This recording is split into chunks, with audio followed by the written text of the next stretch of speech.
Views. I'm your host, Renee Kranz. In the studio with me, I have Ron Staebell and Pat McCabe. They are here to talk to us about the Sioux Falls area men's retreat coming up very soon. I didn't write the dates down. When is it? October 21, 22, and 23. Thank you. We'll talk about that again towards the end, but I wanted to say that right now in case people can't listen the whole time. So thank you guys for coming on with us. Thank you. I realized this show in the Sioux Falls area, Catholic Views, runs at 8:30. And so I often hear it on my drive to church, but then I don't hear the end. I'm like, okay, we have to change where we say some things because there's lots of people getting out of their car and they're like, I don't get to hear when the men's retreat is. So October 21st, 22nd, 23rd. Right. Okay, at Broomtree. At Broomtree. Okay, good. All right, so we're going to find out about what this retreat is, what it's been like in the past, and what they expect for this year and why the heck anyone should go to it. So, all right, can you guys first just start?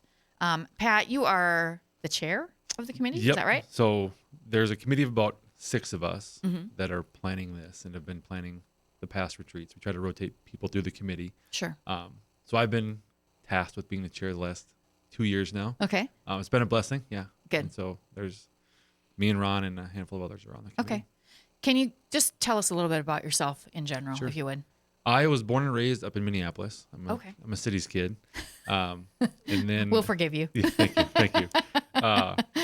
After getting out of college, my first job was in St. Cloud, Minnesota. Okay. And I met my wife there.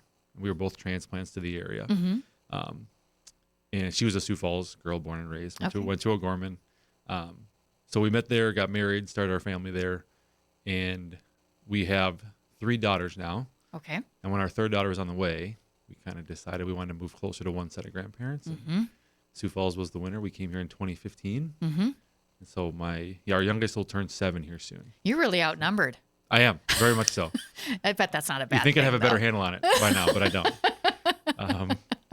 That's okay. But yeah, so we've been down here for 7 years and love it. Our kids are, getting involved in the community and playing sports and meeting people at the church. So Yeah. What do you do for a living, Pat? I can't remember. I'm a retirement planner with a group that's called right. the Code Advisory Team. Okay. Yep. Okay. Yep. Good.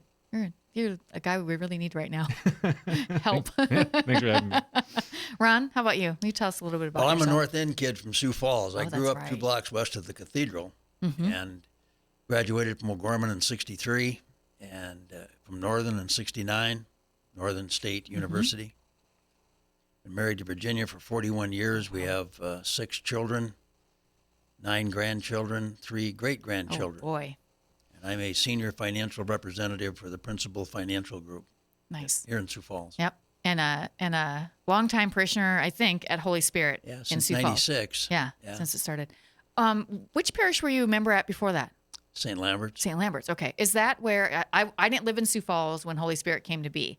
So is that where Holy Spirit kind of came from? Was Came St. from Lambert? St. Mary's. St. Mary's. Yeah. Oh, okay. Then Father Androsco was the pastor Sure, yep. at St. Mary's, and Yep. then Bishop Dudley had him come over and start Holy Spirit. Right. I've never heard the story of that. So I've been here since 2005. So, okay. I don't know which one of you wants to do this, but will one of you give us an overview of the men's retreat and how this came about? Well, I can give an overview. Ron might have more story on how it started. But Okay. The retreat itself, it's not a silent retreat. Okay. So I think that is a question people have. Yep. There's quiet time, for reflection and prayer, but it's very much an interactive retreat. We have large group discussions, small group breakout time. We get to be outside, moving around the grounds at Broomtree when it's nice, weather permitting, obviously.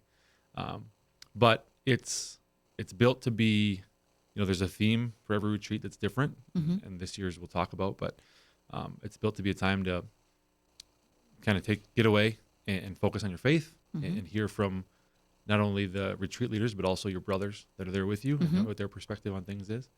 And then dedicate time to your faith, be in mass, be in adoration, go to confession. Right. And just make, those 48 hours that you're there, your faith is the one priority. So I have a question that just came to my mind. I live with a lovely man like this, but lots of men are like, I don't want to have to talk or talk about my feelings or my faith.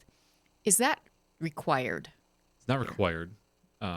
no one needs to feel obligated Okay. to talk or to be put out to a place where uncomfortable. Mm-hmm. And certainly guys come and they're quiet. They sit and they listen, and they don't. No one's required to offer input. Okay. But it seems that, especially in the small group time, because by the end of the weekend, you've had 5 or 6 different sessions in that small group. Right. The conversation comes up and Right. points get expressed, and guys that maybe didn't say something early on are starting to interact a little bit more. Sure. Yep. Because you do stay with the same small group the whole time. You do. Yeah. And that I think helps because you really kind of form this quick bond Right. Between you because you're talking about important and sometimes heavy things. So, Yep. okay. So, Ron, how did this get started?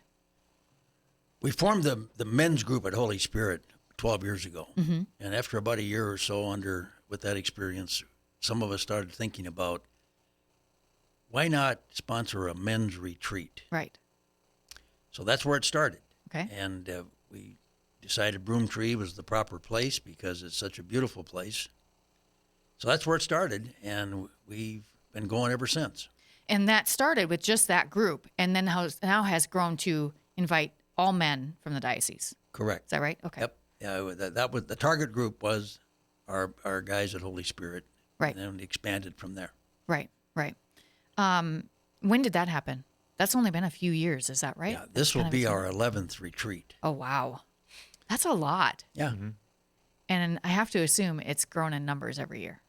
Yeah, as we have already figured out, the maximum capacity at Broomtree in the Bishop Carlson Lodge is 75. Okay. We can't have any more than 75. I Mm-hmm. think it's a fire marshal rule or something. Maybe it's the Holy Spirit. But anyway, we got a limit of 75. Right. And we've never hit 75, but this year it looks like we might get there. We're going to do it this year. Yeah. All right. Pat, will you tell us about the theme this year? So the way I looked on the website and I see it's men in Christ, men of the church, and men for others. Mm-hmm. So can you talk about that a little bit? Yeah, so we're trying to build on the bishop's call for Catholic missionary discipleship through God's love. That's where Dr. Bergwald and Father Trainer come in. And so the theme is kind of in their words, to equip ourselves to respond to the call and grow closer to Jesus, to help ourselves and help others, help our families and our communities. So if we kind of look back, the last 3 or 4 years of retreats have really been making us aware that there's a battle that we're in, right? We're in kind of a hostile culture, right? Kind of. And that whether we want to acknowledge it or not, there's things going on around us that are contrary to our faith, Right. and trying to pull us apart at our families. So we've been made aware of those things, and we've been given some of the tools to fight them. Like we talked, one year was about the rosary and how to Right. use that, and about the strength that's in St. Joseph from last year. So this year's kind of the next step of, okay, we know there's a battle, we have our tools, let's go and engage. And this is going to give us some of that ammunition and set us on a path to be the strong men that we need to be for our Right. families and for our communities. Right. So you're purposely bringing in the vision of the diocese of missionary discipleship. So how do you see this building that missionary discipleship idea up? Well, it was very intentional to have Dr. Bergwald and Father Trainer this year. And I think, it's been a year, I think almost a year since this has been put out there as the priority.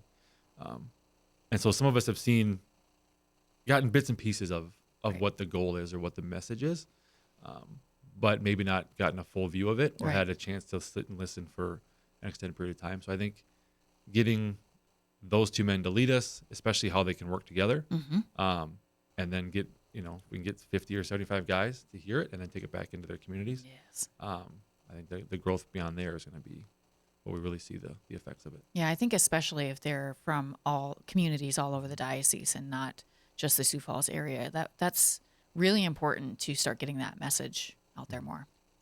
To spin off of what you just said, Mm-hmm. Renee, last Saturday at Holy Spirit, but we had men from 21 of 36 parishes in the diocese Oh, wow. to spend the morning with Bishop DeGroot. And we have another unit, if you will, that's being headed up by Tony Kaiser and Dina Rausch, called Brothers in Christ. And that's an indicator. I think about 150 guys showed up Yep. on a Saturday morning, and that's an indication In the summer? in the summer. It's an indication of what men are looking for. And it does, as Pat said, it does tie right in to the bishop's initiative. Yeah, it does. I mean, I think it's really important to point that out. This is a Saturday morning in the summer when there's a lot of other things that people could be or might want to be doing. So it's really great that many men are That participating. was last Saturday. Now Yeah. it's it's going to happen every 6 months. But anyway, Yeah. it's an indication about what men are looking for, and this retreat is, if you will, tied right in with it. Right. So, Pat, a lot of people have heard Dr. Bergwald or Father Scott Trainer speak at some point or another.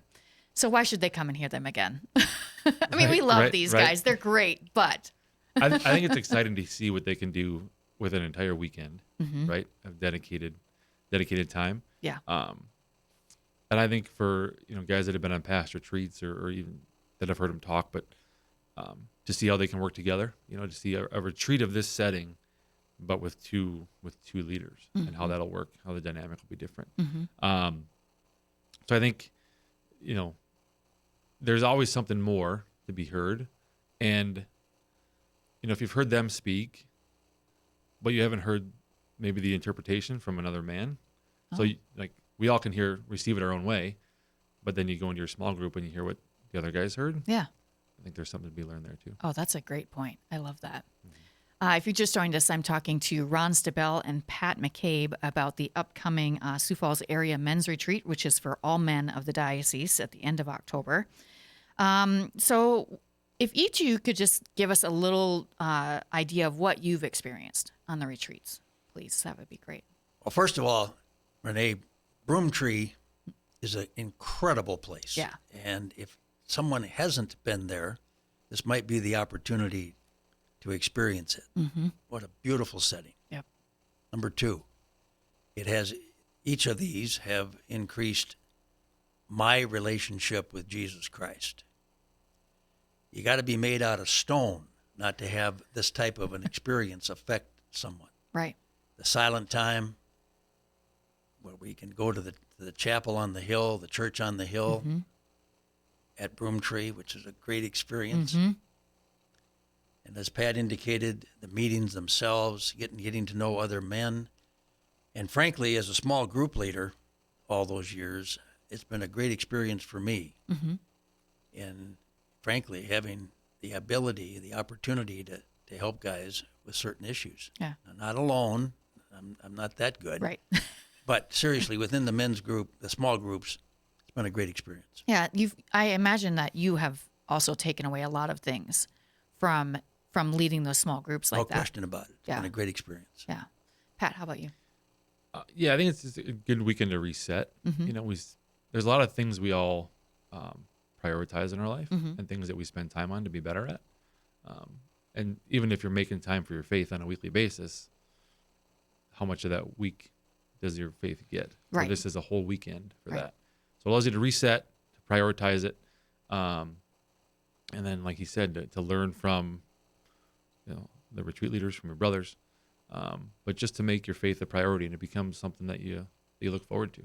We all kind of have these weekends throughout the year that we prioritize, whether they're holidays or reunions or the annual hunting trip or whatever it might be.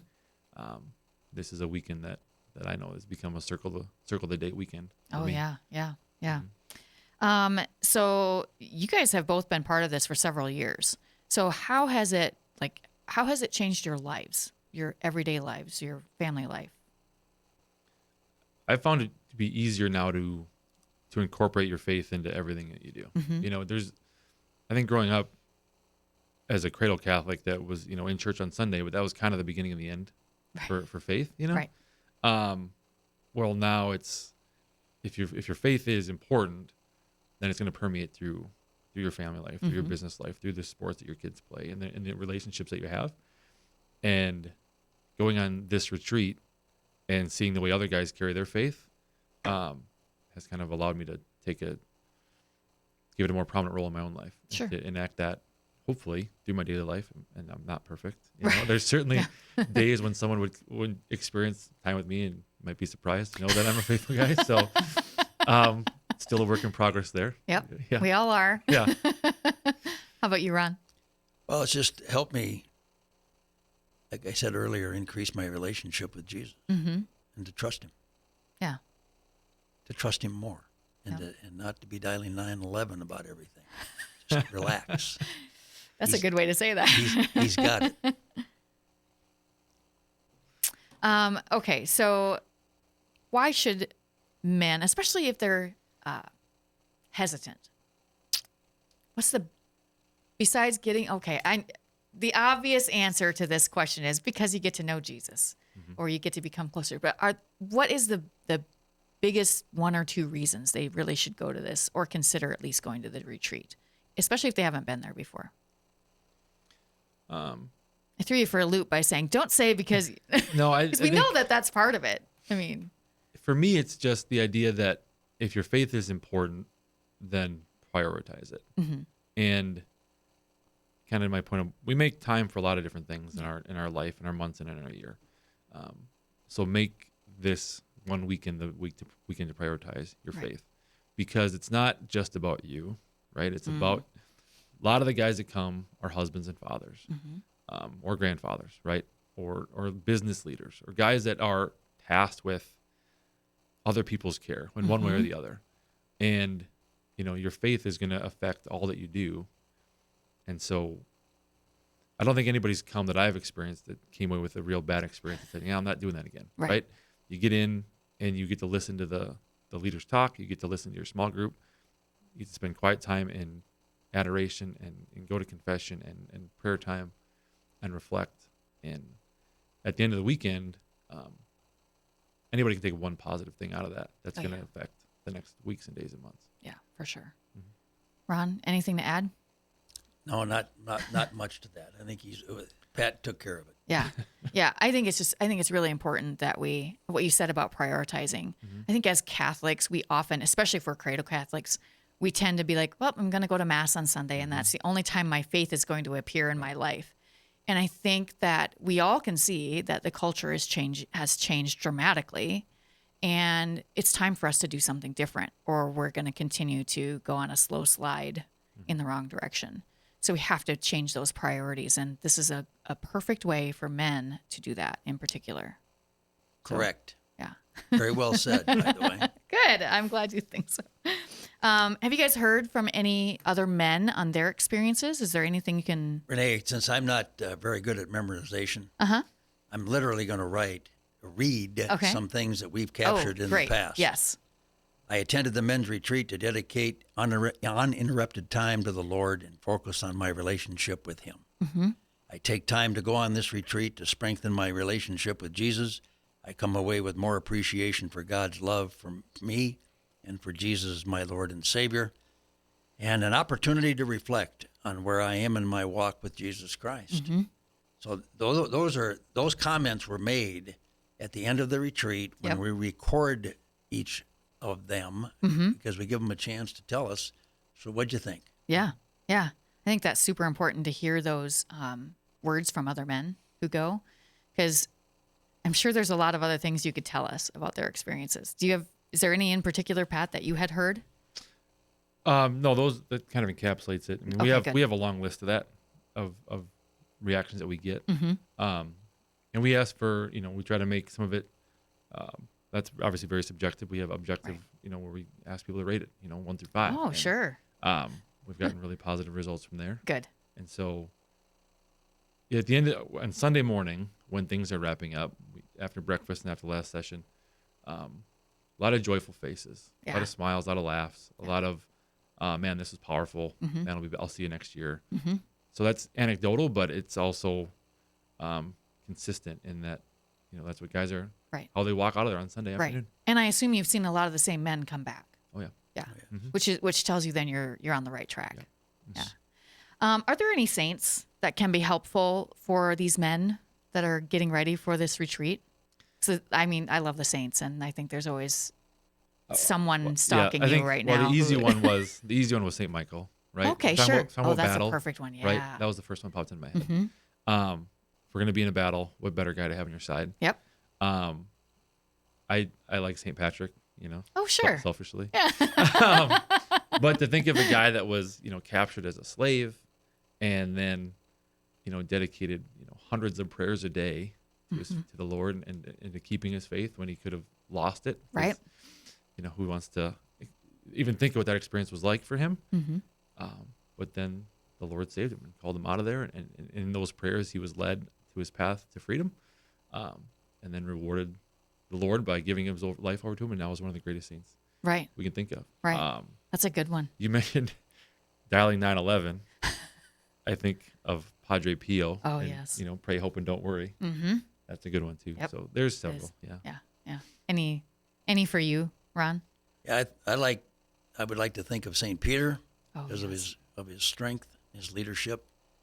And then for a lot of guys, Renee, they're dealing with children who have left the church. Oh, yes. And the one that prayed about it for 40 years was St. Monica, was St. Augustine. So I think she might be another one That's we a could great consider. one. Yes, that's a great one. Okay, we're pretty much out of time. Ron, will you give us the details again about Yes. the retreat so people know when it is, how to sign up? Yeah, we can go on our website, holyspiritsf.org/men's-retreat. Okay. Did I say that right? That's right. Okay, thank you. You wrote it. I hope I said it right. Right. Anyway, it's October 21, 22, 23. The 21st is a Friday. We start at 6 p.m. with a barbecue. Oh, nice. Guys get to the retreat center, get into their lodging, and come down and have something to eat. And then we have a program that night. Then all day Saturday are programs from Father Trainer and Chris, small groups, breakfast, lunch, dinner, evening session as well. Confessions in the evening, benediction in the evening. And then on Sunday, we have Mass, get together, have some breakfast, have our last session. And we're usually ready to go by 11 a.m. Oh, perfect. So you still have your whole day on Sunday? Yes. Yep. Almost. Yeah, good. And when do they need to register by? Or Well, we'll Is there a take certain time? registrations the day of. okay, So it's not good. not So a- if you but decide here's- at the last minute, you come down but there. here's one thing: we've got a room for 75, Yep. and we think we're about 51 or 52 Okay. registrants now. So there So you better aren't get many to it. slots left. Yeah, And accommodation wise, right? If you want a private room, right, those are going a little faster too. Right. So right.